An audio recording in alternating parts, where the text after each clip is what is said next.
నమస్కారం, సిటీ వార్తలకి స్వాగతం. ముందుగా ముఖ్యాంశాలు. చంద్రబాబు స్వార్థ రాజకీయాలకు ఇబ్బందులు పడుతున్న వృద్ధులు, వికలాంగులు వాలంటీర్లపై కుట్ర పన్నారని ప్రభుత్వ సలహాదారు సజ్జల ఆరోపణలు.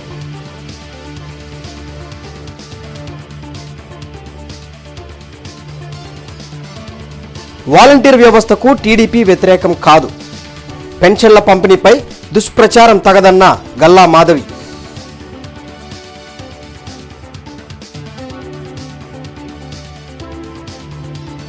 ఈ నెల 6న పెదకూరపాడు, సత్తెనపల్లిలో ప్రజాగళం రోడ్ షో ఏర్పాట్లపై టీడీపీ నేతలతో చర్చించిన మాజీ మంత్రి కన్నా.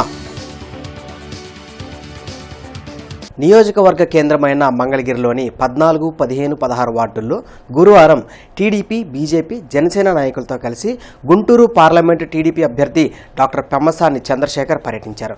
సమస్యలపై ఆరా తీశారు.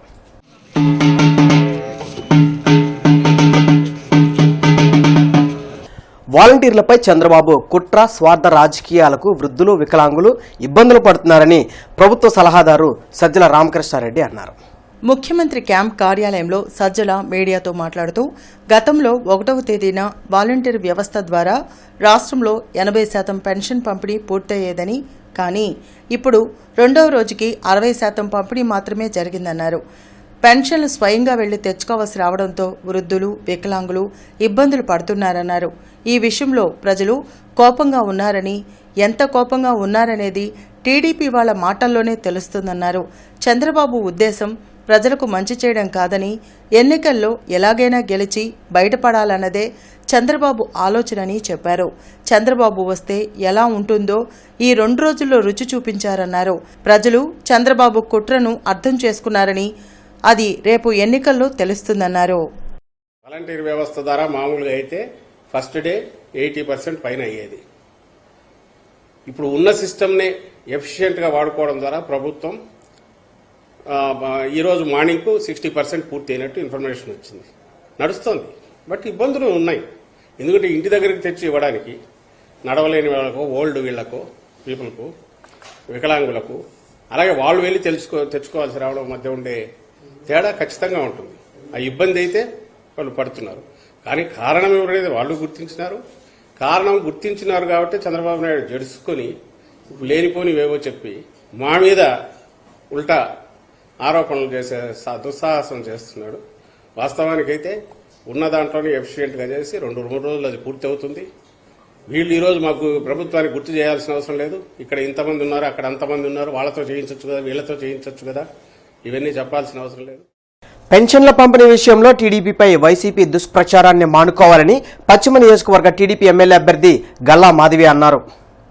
జిల్లా తెలుగుదేశం పార్టీ కార్యాలయంలో గల్లా మాధవి మీడియాతో మాట్లాడుతూ పెన్షన్లను 2,000 రూపాయలకు పెంచిన నాయకులు చంద్రబాబు అని అన్నారు. పెన్షన్లను ఇంటికి వచ్చి ఇస్తామంటే వైసీపీ నాయకులు వృద్ధులను సచివాలయాల వద్దకు తీసుకువెళ్తూ హైడ్రామా నడుపుతున్నారన్నారు. పెన్షన్ల పంపిణీ విషయంలో వృద్ధులు, వికలాంగులపై వైసీపీ ప్రభుత్వం కుట్ర చేస్తుందని ఆరోపించారు. ఎన్నికల కమిషన్ ఆదేశాలను టీడీపీకి ఆపాదించి దుష్ప్రచారం చేయడం ఎంతవరకు సమంజసమని ప్రశ్నించారు. అర్హులకు పెన్షన్లను ఇవ్వకుండా అనేక కారణాలను చూపుతూ వైసీపీ ఇబ్బందులకు పాల్పడిందన్నారు. వాలంటీర్ వ్యవస్థకు టీడీపీ వ్యతిరేకం కాదని, రాజకీయ లబ్ధి కోసం పనిచేసే వారికి టీడీపీ వ్యతిరేకంగా పనిచేస్తుందన్నారు. ప్రజా శ్రేయస్సు కోసం పనిచేసే వాలంటీర్లకు టీడీపీ అండగా నిలుస్తుందని, టీడీపీపై విష ప్రచారాన్ని చేస్తే చూస్తూ ఊరుకోమని హెచ్చరించారు. పెన్షన్ 2,000 రూపాయలతో, అన్నా క్యాంటీన్లతో ప్రజల సంక్షేమం కోసం ఎంతో అభివృద్ధి చేసింది తెలుగుదేశం పార్టీ.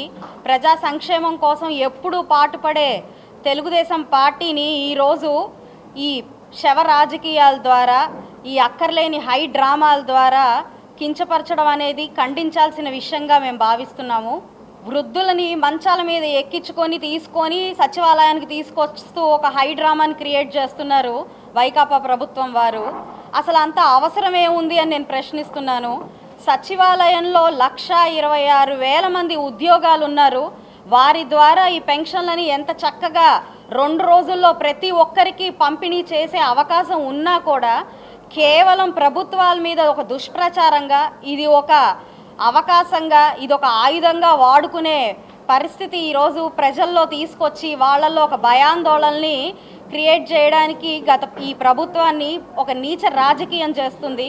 దీన్ని మేము తీవ్రంగా తూర్పు నియోజకవర్గం సెక్టార్ 3లోని పాతగుంటూరు, వినోబానగర్, ఎల్బీ నగర్ తదితర ప్రాంతాల్లోని పోలింగ్ కేంద్రాలను తూర్పు నియోజకవర్గ రిటర్నింగ్ అధికారి కమిషనర్ కీర్తి చేకూరి అధికారులతో కలిసి పరిశీలించి తగు ఆదేశాలు జారీ చేశారు. ఈ సందర్భంగా కమిషనర్ మరియు ఆర్ఓ మాట్లాడుతూ సార్వత్రిక ఎన్నికల్లో తూర్పు నియోజకవర్గంలోని పోలింగ్ కేంద్రాల్లో మౌలిక వసతులైన ర్యాంపులు, ఓటర్లు రాకపోకలకు వీలుగా బ్యారికేడింగ్, త్రాగునీరు, విద్యుత్, మరుగుదొడ్ల సౌకర్యాల కల్పన వేగంగా పూర్తి చేయాలని ఇంజనీరింగ్ అధికారులను ఆదేశించారు. పోలింగ్ కేంద్రాలు పాఠశాలల్లో ఉన్నందున కొన్ని గదుల్లో నాడు నేడు పనుల సామగ్రి, ఇతర మెటీరియల్ ఉంటే వాటిని సంబంధిత ప్రధానోపాధ్యాయులతో చర్చించి వేరే గదులకు తరలించాలన్నారు.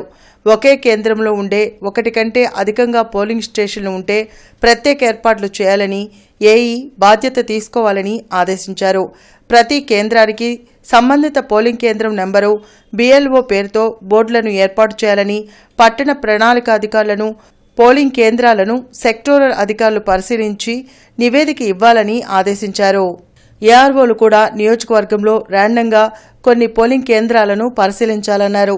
అనంతరం బిఎల్ఓలతో గత ఎన్నికల్లో జరిగిన పోలింగ్ సరళి, పోలింగ్ శాతం, ఇతర వివరాలు అడిగి తెలుసుకుని మాట్లాడుతూ బిఎల్ఓలు తమ పరిధిలో ప్రతి ఓటరు ఓటింగ్లో పాల్గొనేలా ఓటింగ్ శాతం పెంచాలని, ఓటర్లకు పోలింగ్ స్టేషన్ వివరాలు తెలియజేయాలన్నారు.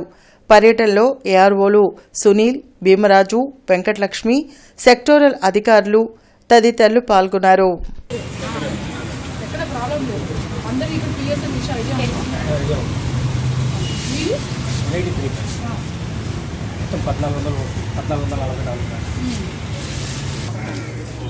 లాస్ట్ టైం ఇక్కడ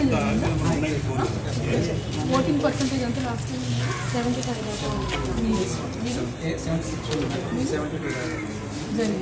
గోరంట్లలోని అనాథ శరణాలయం వృద్ధాశ్రమంలో చేరేందుకు ఈ నెల 11 నుంచి దరఖాస్తు ఫారాలు అందుబాటులో ఉంచారు. శ్రీ వెంకటేశ్వర కాలనీలోని షిరిడి సాయి ధ్యాన మందిరంలో దరఖాస్తులు లభిస్తాయని సంస్థ అధికారులు ఊరుగంటి విశ్వనాథం తెలిపారు. శ్రీ షిరిడి సాయి ఆధ్యాత్మిక సేవా సమితి ఆధ్వర్యంలో నడుపుతున్న అనాథ శరణాలయం వృద్ధాశ్రమంలో చేరేందుకు దరఖాస్తులు స్వీకరించనున్నట్లు విశ్వనాథం తెలిపారు. తల్లి లేక తండ్రి లేని పిల్లలు మరియు ఆర్థిక స్తోమత లేని విద్యార్థులు దరఖాస్తు చేసుకోవచ్చన్నారు.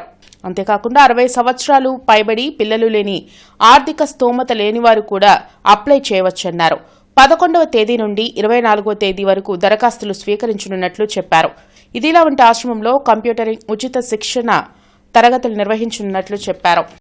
తల్లి కానీ తండ్రి కానీ తల్లి తండ్రి కానీ లేక ఆర్థిక స్తోమత లేనటువంటి విద్యార్థులందరూ అప్లికేషన్లు తీసుకోవచ్చు. ఈ నెల 11వ తారీఖు నుంచి ఈ ఆలయ ప్రాంగణంలో ఇస్తాం. ఇచ్చిన తర్వాత వాళ్ళకు స్క్రూటినీ టెస్ట్ పెట్టడం జరుగుతుంది. దాని ఆధారంగా తీసుకొని పిల్లల్ని చదివించడం జరుగుతుంది. 60 ఏళ్ళు పైబడి పిల్లలు లేని తల్లిదండ్రులు, ఆర్థికంగా ఏమీ లేని వాళ్ళకి ఈ సంస్థ వాళ్ళ శేష జీవితం పూర్తిగా ఉచితంగా ఉండేటట్టుగా ఏర్పాటు చేయటం జరుగుతున్నది. 7వ తరగతి నుంచి డిగ్రీ వరకు ఉన్న విద్యార్థులకు ఉచిత ఆంగ్ల బోధన, గ్రామర్ టెక్నిక్స్ ఏర్పాటు చేయడం జరుగుతుంది. పెన్షన్ల పంపిణీ విషయంలో వైసీపీ శవరాజకీయాలను వ్యతిరేకిస్తూ టీడీపీ ఆందోళన చేపట్టింది. లార్డ్ సెంటర్ అంబేద్కర్ విగ్రహం వద్ద ధర్నా చేసి నిరసన తెలిపారు. ఈ సందర్భంగా టీడీపీ నాయకులు కనపర్తి శ్రీనివాస్ మాట్లాడుతూ పెన్షన్ల పంపిణీపై ఎన్నికల కమిషన్ స్పష్టమైన ఆదేశాలు జారీ చేసిందన్నారు. ఇంటికి వచ్చి పెన్షన్లు ఇస్తామని చెప్తే వైసీపీ నేతలు కుట్రతో వృద్ధులను సచివాలయాల వద్దకు తరలిస్తున్నారన్నారు. వృద్ధులు, వికలాంగులను వైసీపీ నాయకులు ఇబ్బందులకు గురి చేస్తున్నారన్నారు. వైసీపీ నాయకుల రాజకీయ కుట్రతో వృద్ధులు మృతి చెందుతున్నారని ఆరోపించారు. వృద్ధుల మృతికి వైసీపీ బాధ్యత వహించాలని డిమాండ్ చేశారు. జగన్ కుట్రలకు రానున్న ఎన్నికల్లో ప్రజలు తగిన బుద్ధి చెప్తారని హెచ్చరించారు. 60 ఏళ్లు దాటిన వృద్ధులందరూ కూడా అలానే రాలేని వాళ్ళందరికీ కూడా ఇంటికి వెళ్ళి ఇవాళ పెన్షన్లు ఇవ్వమని చెప్పింది. కానీ జగన్మోహన్ రెడ్డి, సజ్జల రామకృష్ణారెడ్డి, ప్రభుత్వ కార్యదర్శి జవహర్ రెడ్డి ముగ్గురు కలిసి కుట్రబన్నారు. వీళ్ళందరూ వైకాపా నాయకుల చేత సిగ్గుశరం ఉండాలి. నిన్న ఒక వృద్ధురాల్ని చనిపోతే వైకాపా జెండా నల్ల జెండా పెట్టుకొని ఊరేగిస్తున్నారు. అసలు మీరు మనుషులా పశువులా అంటున్నా? అంటే మీరేంటి పెన్షన్ల పేరుతో శవరాజకీయాలు చేస్తూ ఉన్నారా? అంటే పెన్షన్లు వాలంటీర్లు తప్ప ఈ రాష్ట్రంలో ఎవరు ఇవ్వలేరా? మరి అన్ని రాష్ట్రాల్లో వాలంటీర్ వ్యవస్థ ఉందా? మరి అన్ని రాష్ట్రాల్లో సక్రమంగా జరుగుతున్నప్పుడు ఇక్కడ ఎందుకు జరగటం లేదు? తెలుగుదేశం పార్టీ జాతీయ అధ్యక్షులు నారా చంద్రబాబు నాయుడు రాష్ట్ర వ్యాప్తంగా నిర్వహిస్తున్న ప్రజాగాలం కార్యక్రమం పల్నాడు జిల్లా పర్యటనలో భాగంగా ఈ నెల 6వ తేదీన సత్తెనపల్లి పట్టణంలో రోడ్ షో కార్యక్రమం కలదని మాజీ మంత్రి కన్నా లక్ష్మీనారాయణ తెలిపారు. ఈ కార్యక్రమానికి సంబంధించిన రూట్ మ్యాప్, విధి విధానాలు నాయకులకు దిశానిర్దేశం చేసి గ్రామాల్లో నాయకులకు, కార్యకర్తలు, అభిమానులు, యువతకు తెలియచేసి పెద్ద ఎత్తున పాల్గొనేలా చూడాలని కన్నా కోరారు. ఈ కార్యక్రమం భారీ ఎత్తున నిర్వహించి పెద్ద ఎత్తున విజయవంతం చేయాలని మండల పార్టీ అధ్యక్షులు, రాష్ట్ర, జిల్లా, నియోజకవర్గ పార్టీ పదవుల్లో ఉన్న నాయకులు అయిన తెలుగు యువత, టీఎన్ఎస్ఎఫ్, తెలుగు మహిళ, తెలుగు రైతు, ఐటీడీపీ, జనసేన, బీజేపీ నాయకులు, కార్యకర్తలు ప్రతి ఒక్కరూ బాధ్యత తీసుకొని పనిచేయాలని సూచించారు. ఈ కార్యక్రమంలో వివిధ హోదాల్లో ఉన్న రాష్ట్ర, జిల్లా, నియోజకవర్గ, పట్టణ, మండల, గ్రామ నాయకులు, కార్యకర్తలు, జనసేన నాయకులు, బీజేపీ నాయకులు, కార్యకర్తలు పాల్గొన్నారు.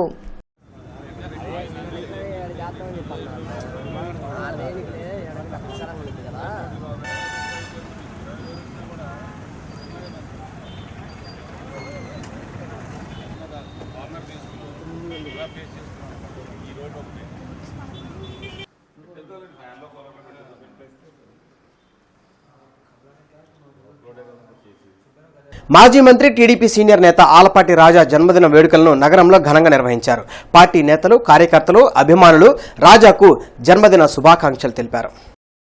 ఆలపాటి రాజా 64వ జన్మదిన వేడుకలు ఇన్నర్ రింగ్ రోడ్లోని ఆయన స్వగృహంలో ఘనంగా నిర్వహించారు. టీడీపీ నేతలు పెమసాని చంద్రశేఖర్, నక్కా ఆనందబాబు, గల్లా మాధవి, రామాంజనేయులు, తాడిశెట్టి మురళి, పెదకూరపాడు బుజ్జి ఇతర నేతలు సమక్షంలో కేక్ కట్ చేసి సంబరాలు జరిపారు. ఈ సందర్భంగా ఆయనకు జన్మదిన శుభాకాంక్షలు తెలిపారు.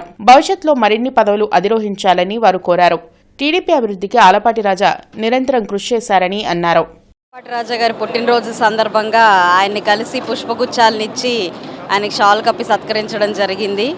ఇంతమంది ప్రేమాదరాభిమానాల్ని పొందిన ఆయన ఆయురారోగ్యాలతో ఎల్లప్పుడూ ఇంకొన్ని వసంతాలు ఇలాగే పుట్టినరోజులు జరుపుకోవాలని అందరినీ కోరుకుంటున్నాను.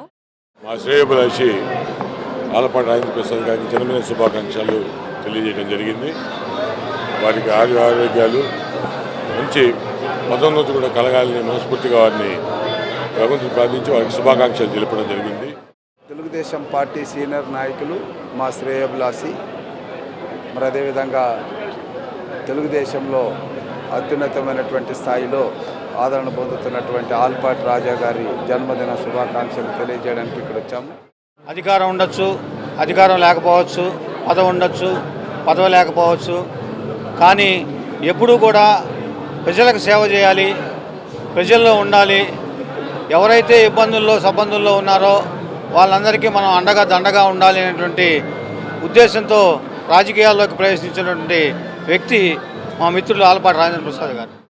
ఈ రోజున ఆలపాటి రాజేంద్ర ప్రసాద్ గారి జన్మదినాన్ని పురస్కరించుకొని ఆయన మిత్రులు, శ్రేయోభిలాషులు ఈ భారీ కార్యక్రమాన్ని ఏర్పాటు చేయడం జరిగింది.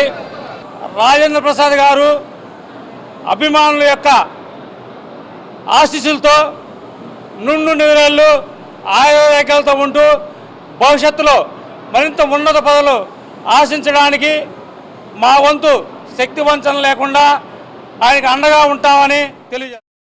వీళ్ళందరి ఆశీస్సుల వల్ల, వీళ్ళందరి సహకారం వల్ల రాష్ట్ర స్థాయిలో 10 మందికి తెలిసేలాగా 10 మందికి సేవ చేసే అవకాశం కల్పించిన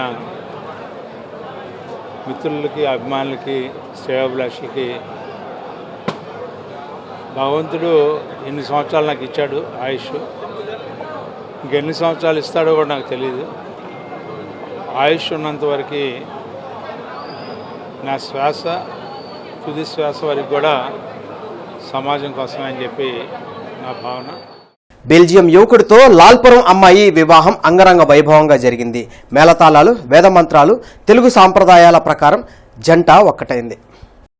పెళ్లికూతురు పేరు పుష్పలత. నగర సమీపంలోని లాలుపురం ఆమె సొంతూరు. పెళ్లికొడుకు బెల్జియంకు చెందిన క్రిష్. వీరిద్దరూ బెల్జియంలోని టీసీఎస్లో ఉద్యోగం చేస్తుండగా పరిచయం ఏర్పడింది. పరిచయం స్నేహంగా మారి ఆ తర్వాత ప్రేమగా మారింది. మనసులు కలిసిన ఇద్దరు జీవితంలో కలిసి నడవాలని అనుకున్నారు. తెలుగు సాంప్రదాయాలపై మక్కువ చూపిన క్రిష్ కుటుంబం గుంటూరులోని పెళ్లికూతురు కుటుంబ సభ్యుల మధ్య వివాహం జరపాలని నిశ్చయించుకున్నారు. వారు ఊహించిన విధంగానే పరిణయం కన్నుల పండుగగా ఇరు వర్గాల బంధువుల మధ్య జరిగింది. యూరప్ ఖండానికి చెందిన వరుడు బంధువులు తెలుగుంటి సాంప్రదాయ వస్త్రాలు ధరించి వివాహ క్రతువులో పాల్గొన్నారు.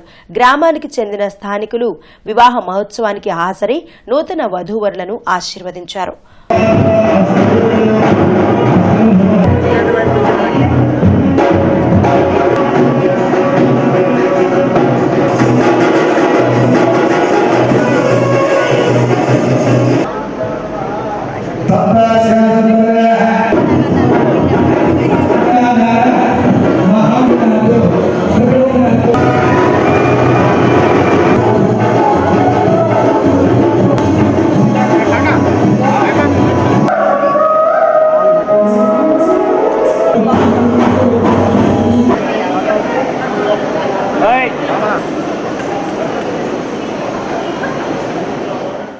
హలో హాయ్, నా పేరు పుష్పలత.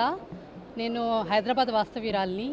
మాది గుంటూరు పుట్టినూరు. నేను టీసీఎస్లో జాబ్ చేస్తుండేదాన్ని. టీసీఎస్లో జాబ్ చేస్తుండగా నాకు ఆన్ సైట్ వచ్చింది బెల్జియంకి. ఆ విధంగా నేను ఆన్ సైట్ బెల్జియంకి వెళ్ళాను. అక్కడ నాకు క్రిస్తో పరిచయం అయింది. మేము ఇద్దరం ఫస్ట్ ప్రాజెక్ట్లో వర్క్ చేశాము. కానీ తర్వాత ఆయన వేరే ప్రాజెక్ట్ మీద వేరే వర్క్కి వెళ్ళిపోయారు. నేను టీసీఎస్లో వర్క్ చేస్తూ ఉన్నాము. తర్వాత నేను మళ్ళీ ఎప్పుడైతే వెడ్డింగ్ కోసం చూస్తున్నానో తర్వాత మళ్ళీ పరిచయం ఏర్పడింది. ఇద్దరిని ఒకళ్ళొకళ్ళు అర్థం చేసుకున్నాము. దాని తర్వాత వాళ్ళ తల్లిదండ్రులతో మాట్లాడి మా ఇంట్లో వాళ్ళతో కూడా మాట్లాడి అందరూ ఒప్పుకున్న తర్వాత అందరి ఆశీస్సులతో ఇలా పెళ్లి. She came to Belgium on a project. I was working for a customer and that customer decided to hire TCS, and this is how Pushpalata came to Belgium, and I had the honor of training her on the job. So we became colleagues at first, later then we became friends, and now finally we have become man and wife. So it's been an honor and it's been a wondrous journey. It's sometimes challenging. I'm not that flexible to sit. That was a bit of a problem. But in the end, it's nice. This is new for me. I never had this before. It's very colorful. We don't have that. There's just the drums and the music. It was all new to me. It's been great, and it's not finished yet. So we're looking forward to the rest of it. Hi, sorry. My name is Nico. I am 47. I'm from Belgium. My brother Chris is getting married today, and for us, it's our first time in India. We are very happy to be here. We are enjoying this so much. It's a very beautiful ceremony. The country is very beautiful, very warm for us, but still very beautiful, and all the cultural usage that you do, it's amazing.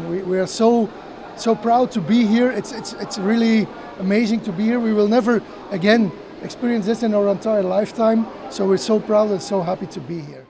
Pension పంపిణీ విధానాన్ని TDP రాజకీయం చేసి వృద్ధులు వికలాంగులను ఇబ్బందులకు గురిచేస్తుందని YCP నాయకులు మన్నెపల్లి హనుమంతరావు అన్నారు. బ్రాడీపేటలో హనుమంతరావు మీడియాతో మాట్లాడుతూ వాలంటీర్ల ద్వారా పెన్షన్లను ఇంటి వద్దకే పంపే కార్యక్రమాన్ని వైసీపీ ప్రభుత్వం చేపట్టిందన్నారు. ఇప్పుడు పెన్షన్ల పంపిణీ విధానాన్ని నిర్వీర్యం చేసేలా టీడీపీ వ్యవహరిస్తోందన్నారు. చంద్రబాబు సన్నిహితులతో ఎన్నికల కమిషన్కు ఫిర్యాదు చేపించి వృద్ధులు వికలాంగులను తీవ్ర ఇబ్బందులకు గురిచేస్తున్నారన్నారు. చంద్రబాబు ఎన్ని కుట్రలు చేసినా వైసీపీ మళ్లీ అధికారంలోకి వస్తుందన్నారు.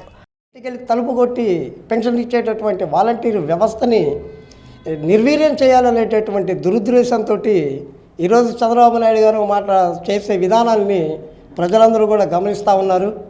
ఇలాగే ఇంతకుముందు గత ప్రభుత్వంలో కూడా పెన్షన్ల కోసం వికలాంగులు కానీ వృద్ధులు కానీ ఎంతోమంది వచ్చి ఒక బిఎల్ఓల చేత లేకపోతే ఒక జన్మభూమి కమిటీ వాళ్ళు వచ్చి పెన్షన్లు ఇస్తే కానీ తీసుకునేటటువంటి దౌర్భాగ్య పరిస్థితుల్లో నుంచి ఈ రోజున జగన్మోహన్ రెడ్డి గారిని ముఖ్యమంత్రిని చేసుకొని 1వ తారీఖున ఇంటికి వచ్చి పెన్షన్లు ఇచ్చే విధానాన్ని అమలు చేస్తున్నటువంటి ఆ విధానాన్ని నిర్వీర్యపరిచే ఉద్దేశంతో చంద్రబాబు నాయుడు గారు ఈ విధమైన పిటిషన్లు పెట్టి వాళ్ళందరినీ ఎంతోమందిని ఇబ్బందులకు గురి చేస్తున్నటువంటి సందర్భం.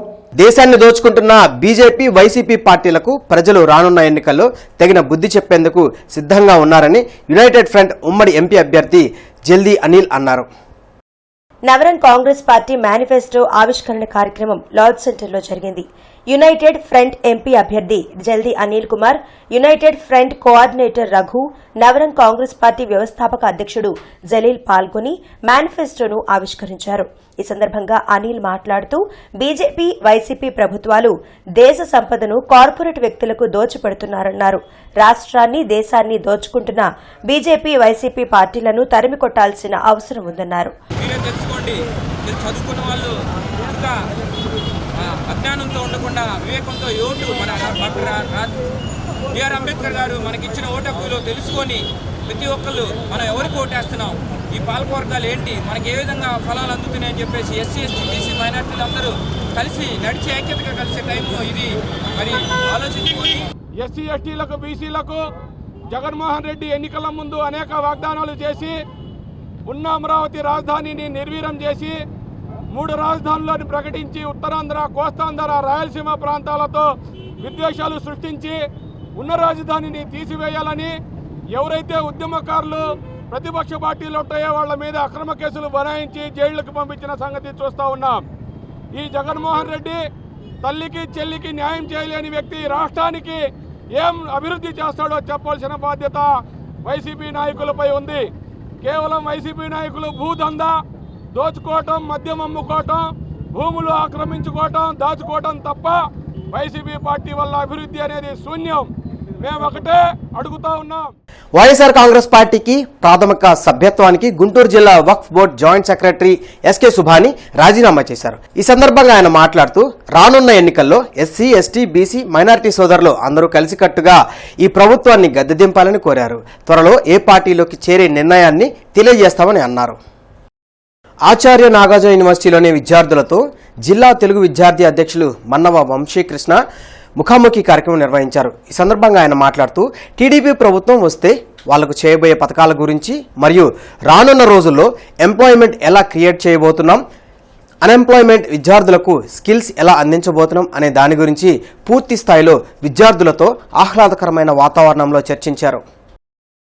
అచ్చంపేట మండలం కొండూరు గ్రామానికి చెందిన టీడీపీ కార్యకర్తలు ఆలా శ్రీనివాసరావు, ఆలా ఆంజనేయులు, గుడారు శ్రీరాములు తదితరులు వైసీపీలో చేరారు. క్రోసూరులోని ఎమ్మెల్యే కార్యాలయంలో ఎమ్మెల్యే నంబూరు శంకర్రావు స్వయంగా కండువా కప్పి పార్టీలోకి ఆహ్వానించారు. ఈ సందర్భంగా ఆయన మాట్లాడుతూ రాబోయే ఎన్నికల్లో వైఎస్ఆర్సీపీ గెలుపు కోసం అందరూ కలిసి పనిచేయాలని కోరారు.